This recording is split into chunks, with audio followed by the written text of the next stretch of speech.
మామ మన శివాజీ అన్న వైపు గట్టిగా దమ్ముగా మాట్లాడాలి, ఎవరు వస్తారా అనుకున్నా మామ. వచ్చారు మామ. మహిళా అడ్వకేట్, రిటైర్డ్ ఆర్మీ అంట. మేడం అనసూర్యని ఉతికి నడి రోడ్డు మీద దండ మీద ఆరేసింది మామ. మామూలుగా ఉండదు, ఒకసారి ఈ వీడియో చూడు. అసలు ఆ బికినీ ఫొటోస్ మీరు అంత వల్గర్ గా పెట్టడం, అవి సెంటర్ లో, హైదరాబాద్ సెంటర్ లో ఫ్లెక్సీ కడితే ఎలా ఉంటుందో తెలుసా? ఎలా ఉంది మన ఫోటో? ఏంటే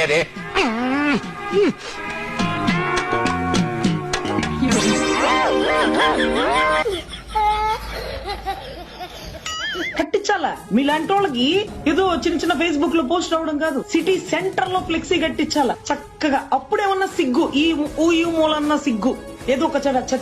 అసలు ఏమో ఆర్టీఏ కదండి, నాకు కూడా 60 వచ్చింది. నేను ఆర్మీలో రిటైర్డ్ అయ్యానండి.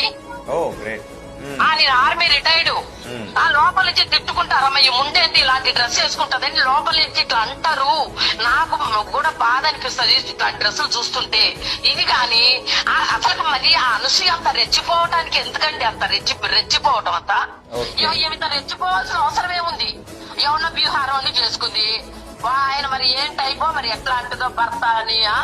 ఆ అబ్బాయి కూడా కనీసం నువ్వు మంచి పద్ధతిగా ఉండవే తల్లి అని చెప్పే కాదు, ఆ పిల్లలు కూడా పెద్దోళ్ళు అయ్యారు సార్. ఆ డ్రెస్సింగ్ అట్లా వేసుకోవటం అమ్మాయి కరెక్ట్ కాదు.